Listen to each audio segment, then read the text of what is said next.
है free from external control, यानी कि हमारे ऊपर किसी भी तरह का बाहरी प्रेशर नहीं है किसी देश का कि इंटरनली हमें किस तरह की पॉलिसी देश के लोगों के लिए लेकर आनी है और किस तरह हमें रिलेशन बिल्ड करने हैं किसी और देश के साथ। फॉर एग्जाम्पल आज अमेरिका की हेजेमनी है पूरे विश्व में, तो अमेरिका हमें नहीं बताएगा, अमेरिका की दादागिरी हम पर नहीं चलेगी कि तुम्हें रशिया से ऑयल परचेज करना है या चाइना से तुम्हें कैसा ट्रेड करना है।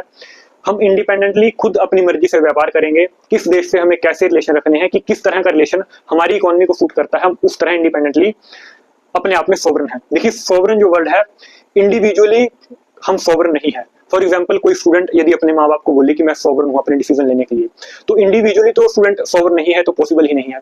इंडिविजुअली सोवरन प्रेसिडेंट भी नहीं है किसी भी तरह का डिसीजन लेने के लिए देश के लिए। प्रेसिडेंट को भी पावर मिलती है कॉन्स्टिट्यूशन से, कॉन्स्टिट्यूशन की इंटरप्रेटर है सुप्रीम कोर्ट, तो सुप्रीम कोर्ट भी इंडिविजुअली मतलब देखा जाए तो सोवरन नहीं है, क्योंकि सुप्रीम कोर्ट को भी लॉ ने ही ताकत दी है कॉन्स्टिट्यूशन के तहत।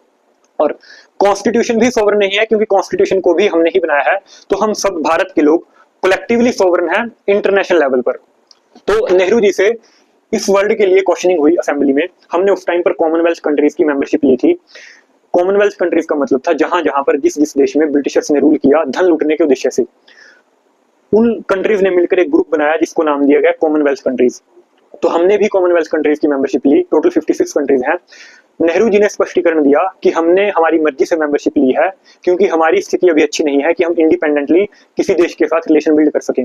तो हमें एक कॉमन प्लेटफॉर्म चाहिए जिसके तहत, क्योंकि हमारी पहचान थी ब्रिटिश इंडिया से ही व्यापार चल रहा था पूरे विश्व में, तो हमें अभी टाइम चाहिए, इसलिए हम जब चाहे कॉमनवेल्थ कंट्रीज की मेंबरशिप को छोड़ सकते हैं।